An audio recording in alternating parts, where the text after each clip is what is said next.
savoir et comprendre les plus récentes nouvelles qui nous touchent. Tout savoir en 24 minutes. Alexandre, Joe Biden avait promis de ne pas gracier son fils. Et il avait insisté là-dessus, notamment dans une entrevue il y a quelques mois à peine. Or, hier soir, dans une déclaration officielle, le président Joe Biden a expliqué que son fils avait été visé par la justice seulement parce qu'il était le fils du président. Alors, c'est pour ça qu'il a décidé de revenir sur sa promesse de campagne, essentiellement, donc, Hunter Biden, qui lui était dans le trouble pour fraude fiscale, détention illégale également d'une arme à feu. Alors là, tu comprendras que la grâce de Joe Biden à l'endroit de son fils continue de susciter énormément de réactions aux États-Unis. Là, c'est à la une partout. Il y a plusieurs élus républicains, notamment, qui déchirent leur chemise, critiquent le geste du président en disant « ça contrevient à l'État de droit ». Il y a même Donald Trump aussi, là, qui a dénoncé le geste de Joe Biden. Ça, c'est un peu ironique parce que j'ai bien hâte de voir ce qu'il va faire, moi, je pense Trump. que en dedans de lui, Trump, remarque qu'il est pas mal pris, là, il a gagné, mais il doit être tellement content parce que ça vient comme finir le job que ça se fait là, que quand t'as le pouvoir tu contournes la justice, puis comme Trump va le faire, va peut-être se pardonner à des lui-même. affaires, ou peu importe, même si toutes les accusations sont abandonnées, il n'y aura peut-être pas à se pardonner parce que toutes les accusations contre lui vont tomber. Mais ce que je veux dire, c'est que ça règle un peu son problème d'image en disant « Regarde ce qu'ils font l'autre bord. » Il pardonne à son fils. Fait que lui, par exemple, va probablement pardonner aux émeutiers du 6 janvier au Capitole, par exemple. Ça ouvre la porte extraordinairement pour Trump. Mais c'est pas la première fois non plus là, que des présidents en fin de mandat gracient certaines personnes. Trump l'avait fait, une vingtaine de personnes, notamment Steve Bannon. Barack Obama l'avait fait aussi avant, notamment. Alors, qu'un président pardonne à son fils, ça, c'est quand même assez particulier. Mais des pardons présidentiels en fin de mandat, on l'a déjà. Mais c'est qu'il avait promis de ne pas le faire. Ben oui. Ouais. Il était catégorique là, en entrevue. Non, tu sais, il n'y avait pas d'ambiguïté. Ouais. Ça, pendant que M. Trump lui a célébré la Thanksgiving, comme toutes les familles américaines, on invite des amis, de la parenté. Oui, et des fois, des voisins avec qui on se coltaille un peu. C'est l'heure de la réconciliation. Est-ce que c'était l'heure de la réconciliation? Ça, c'est fascinant. Bon, d'abord, on a eu certaines publications sur les réseaux sociaux, mais pas de conférences de presse officielles. Notamment Justin Trudeau, qui a partagé une photo avec Donald Trump en écrivant « Merci, Président Trump, pour le souper. Il y a beaucoup de travail que nous pourrons accomplir ensemble encore une fois. M. Trump, également sur ses réseaux sociaux, semblait avoir apprécié, mais Justin Trudeau ne s'est pas encore adressé aux médias à la suite de sa rencontre avec M. Trump. On a bien hâte. Un qui est sorti publiquement, c'est Pierre Poilievre, qui, lui, dans un point de presse, en fin de semaine, a mené une charge à fond de train contre Justin Trudeau en disant, voilà, il a démontré sa faiblesse en ne faisant pas de gain lors de cette rencontre en Floride. Pense aussi que le gouvernement doit rapidement présenter un plan pour renforcer la sécurité aux frontières. Il va de certaines suggestions. Maintenant, dans les sujets qui ont été abordés, ça a circulé notamment dans plusieurs médias anglophones. Oui, on a parlé de la frontière, mais au-delà de ça, du commerce, de la situation géopolitique aussi à l'international. Je vous fais entendre d'ailleurs là-dessus la réaction de Pierre Poilievre. On doit être responsable et non pas électoraliste. On doit mettre le Canada d'abord. Ça veut dire annuler les dépenses de gaspillage. Ça veut dire couper aussi dans les consultants qui gaspillent notre argent et mettre l'argent dans les patrouilles et des services à la frontière. C'est comme ça qu'on va pouvoir financer ça sans ajouter à notre déficit qui est déjà hors de contrôle.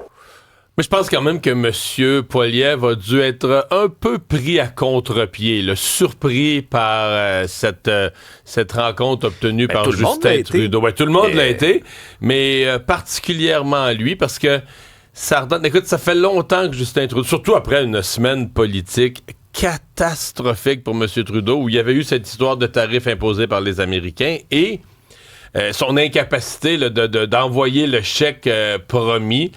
Et là, moi, j'ai trouvé que pour M. Trudeau, ça rattrapait sa semaine. Et, tu sais, dans le subconscient collectif, qu'on le veuille ou non, rassurer. Tu sais, la peur, c'est en politique, beaucoup d'électeurs votent par la peur, ou on a peur d'une récession, on a peur de ci, on vote pour...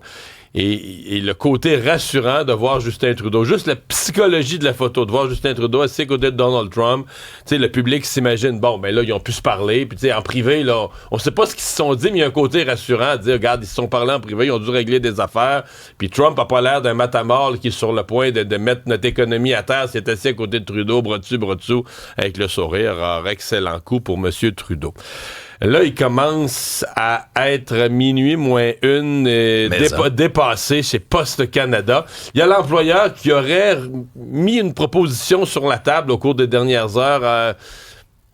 Est-ce qu'on doit parler d'une proposition qui conduit un règlement ou qui conduira un règlement? En tout cas, c'est un cadre détaillé pour la conclusion d'entente négociée selon la presse canadienne. Là-dessus, ça comprendrait des propositions pour assouplir le modèle de livraison de la société en faisant progresser aussi certaines questions clés. On sait que les deux étaient notamment à des années-lumière concernant le salaire. Poste Canada proposait 11,5 % sur 4 ans. Le syndicat voulait 24 %. Alors là, Poste Canada souhaite que ces propositions-là vont relancer un peu les discussions. Puis un des gros points problématiques, c'est la livraison de colis la fin de semaine. Les deux s'entendent pas là-dessus. Mais il y a aussi eu, en fin de semaine, dépôt aussi d'une plainte concernant les fameuses mises à pied effectuées pendant le conflit. Ça passait pas du tout par le syndicat. Et là, il y a aussi une sortie de la part du ministre fédéral du Travail, Stephen McKinnon, sur ses réseaux sociaux. En québécois, on dirait qu'il est à bout, lui, là. Lui, c'est pas la première fois qu'il fait une sortie musclée. Souviens-toi, là, quand le médiateur, le conciliateur s'était levé en disant, regarde, on va prendre un break là, pour les négociations. M. McKinnon était sorti. Il avait convoqué les partis, les avait rencontrés. Dans son bureau. Et puis après ça, là, les partis s'étaient reparlés. Voici ce qu'il a écrit.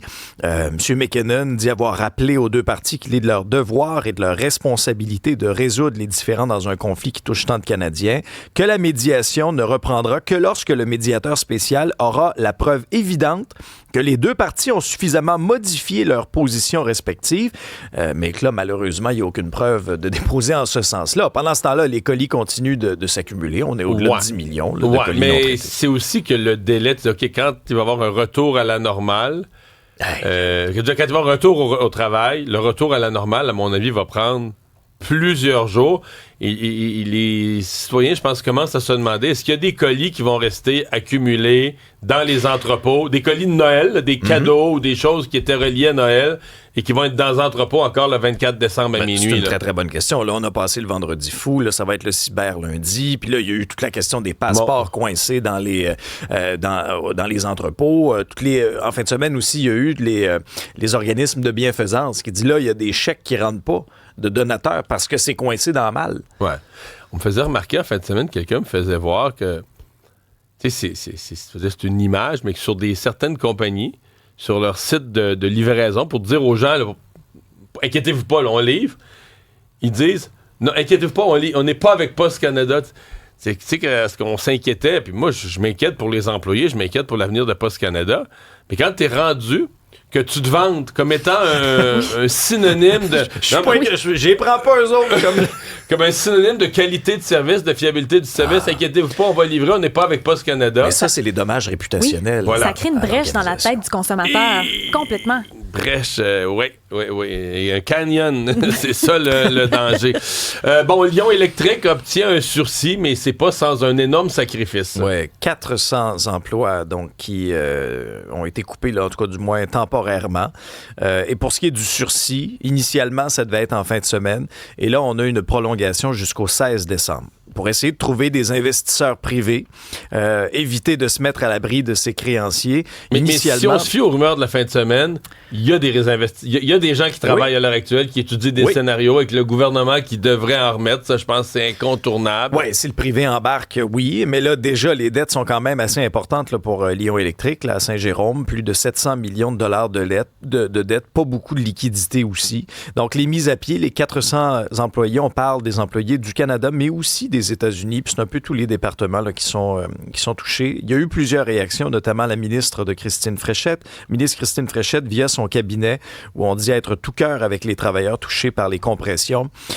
Également, Catherine Champagne-Jourdain a eu des discussions avec la ministre Fréchette et on nous dit que le gouvernement va pouvoir accompagner les employés là, qui le demandent là, à la suite de cette nouvelle. Santé Québec, c'est officiellement en marche. Oui, depuis hier. Et Mme Biron, qui est la nouvelle Top Gun, la nouvelle gestionnaire de tout ça, Geneviève Biron, a pris la plume en fin de semaine dans une lettre ouverte où elle s'est adressée là, aux Québécois. Elle est très consciente du lot d'attente, là, tant du côté du gouvernement, mais aussi au niveau de la population.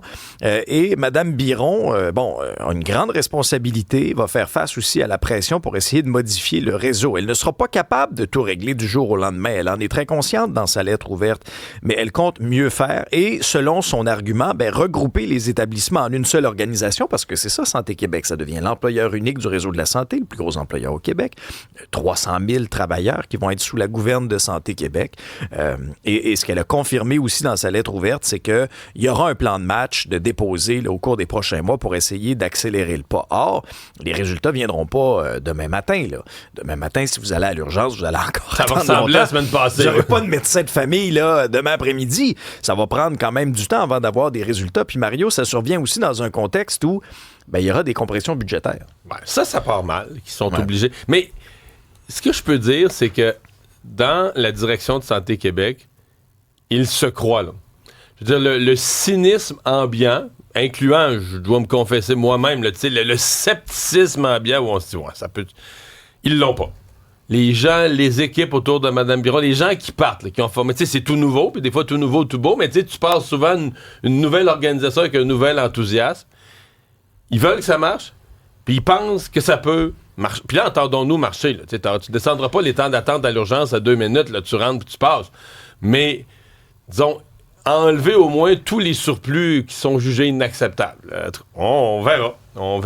Rapidement, démantèlement du campement sur Notre-Dame. Compliqué, parce qu'il y en a un qui est toléré, il y en a un qui va être démantelé ce matin. Oui, ça se fait au cours des prochaines heures. Il y a une manifestation aussi en parallèle de tout ça. Initialement, on devait le faire le 21 novembre dernier, mais il y avait eu un petit sursis en attendant l'ouverture des haltes chaleur là, hivernales. On sait que les températures commencent à descendre. Alors, il y a une espèce de zone de tolérance, si tu veux, là, via une entente entre la clinique de justice itinérante et le ministère des Transports, parce que le terrain sur lequel ils étaient, là, sur Notre-Dame, c'est au ministère des Transports. Alors, les personnes itinérantes vont être déplacées finalement à quelques mètres de l'endroit où ils étaient. Là, il y avait des problèmes d'insalubrité aussi. Il y avait énormément de déchets jonchés là, sur le sol. Alors, c'est quand même une grosse opération ce matin. Là. Il y a le SPVM, l'équipe mobile de médiation d'intervention sociale, des intervenants sociaux aussi, qui seront sur le terrain là, pour s'assurer. Là, on ne veut pas que ça fasse l'armée débarque puis on tasse les gens. Non. On veut le faire avec quand même un peu d'humanité. Là. J'ai hâte de voir le campement qu'on dit qu'on va tolérer. Là. Mm-hmm. Bon, là, au ministère, on dit, nous, on va pas libérer notre terrain, on va le laisser. Mais ce que j'ai hâte de voir, ce sont les pompiers. Oui. Parce que c'est toujours, dès qu'il fait froid, ce sont toujours les chauffages d'appoint qui deviennent, vu que des gens intoxiqués qui peuvent tomber endormis. Souvent, on dit chauffage d'appoint, il ne faut pas qu'il fonctionne pendant que tu dors. Mais là, tu dors, tu tombes endormi. Puis si en plus tu consommes, les risques de tomber endormi, là, sans t'en rendre compte, de tomber endormi raide, là, c'est assez accru. Et ce sont généralement les pompiers là, qui interviennent. Tu nous avais parlé la semaine passée de ce film pour enfants qui a marché au box-office. Il a marché. Ça a dépassé tout les records. Moana 2, on le sait, là, c'est cette jeune demoiselle qui entend la voix de ses ancêtres, puis elle va parcourir différentes expériences dans les eaux troubles de l'Océanie. Puis ils avaient fait des efforts particuliers là, pour être capable de respecter les nations, pour ne pas répéter les erreurs du passé, les stéréotypes et tout ça. Au box-office, 221 millions de dollars sur 5 jours. On sait que c'était Thanksgiving. Mais est-ce que ça a battu Wicked puis Gladiator? Oui, c'est passé premier. Ça a battu La Reine des Neiges 2, Hunger Games. Ça a battu également La Reine des Neiges. Oui, si je regarde les chiffres, par exemple, La Reine des Neiges 2, pour une première fin de semaine, c'était 125 millions. Eux autres, 221 millions. Hunger Games, même affaire. On avait de la misère à dépasser les 100 millions. Super Mario Bros n'a pas eu un démarrage comme celui-là non plus. Donc, vraiment, ça le place de loin. C'est sûr que la stratégie de mettre ça une fin de semaine de Thanksgiving, c'est très bon. Ouais, 4 jours de congé. Oui, je pense que ça a été vraiment judicieux de leur côté. Wicked continue de conserver sa deuxième deuxième place quand même. Là, c'est pas gênant non plus pour le film qui a coûté quand même très cher. 118 millions de dollars en recettes juste au box-office nord-américain. On sait que le box-office québécois, lui, sort toujours le mardi. Mais bref, ça dépasse les attentes Moana 2. En plus, c'est la voix d'Anthony Cavana qu'on entend pour Maui, la version française. Oh! Ouais! Ça n'a pas été une excellente fin de semaine pour le Canadien. Non, on n'a pas grand-chose à rendre grâce là, pour le Canadien. Je dirais que c'est très déprimant.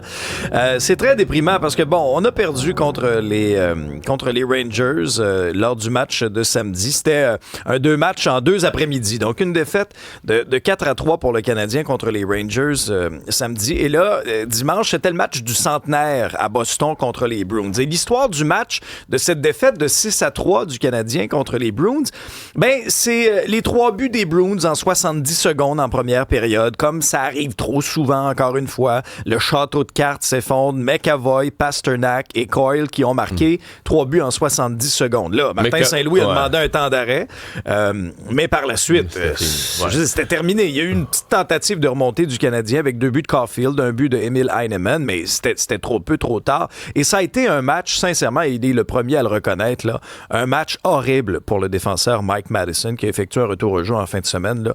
Il a été sur la glace pour 4 buts des Bruins. Non, mais pas juste 6. sur la glace, responsable. Dans 2 des cas, c'est lui qui a fait la passe aux joueurs des Bruins. Exactement, et c'est un des pires matchs de sa vie selon son propre aveu. Là. Mais tu sais, c'est tout un ensemble de petites choses. J'ai regardé le match.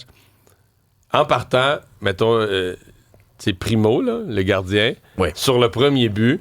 C'est des buts qui se comptent pas dans la Ligue nationale. Je veux dire, dans le Pee-Wee, tu sais, le wrap-around, tu sais, le gars fait le tour du but puis il la ramène. Là. Dans le Pee-Wee, t'en comptes comme ça. Mais ça faisait une équipe de la Ligue nationale rencontre un gardien de la Ligue américaine qui arrive comme... C'est très difficile. Il arrive une seconde en retard sur son poteau. Avec la rondelle, quand il accote sur son poteau, la rondelle est rendue bien comme il faut dans le fond du but. Fait que là, juste ce 1-0, puis là, on dirait qu'ils n'ont pas de morale. Là, tout s'effondre. 2 autres buts dans la minute suivante, c'est 3-0. Mais chapeau aux responsables du marketing des Bruins. Ah oui. Si tu organises un 100 ans, c'était les célébrations, les cérémonies du 100 ans de l'équipe. Faire ça contre le Canadien, tu as la tradition, la rivalité. Puis à 95%, tu es sûr de gagner puis d'avoir un beau festival offensif. Oui. Le Canadien n'a pas beaucoup de succès au TD Garden à Boston, surtout pas ces dernières années. Le Canadien n'a pas beaucoup de succès cette année, non.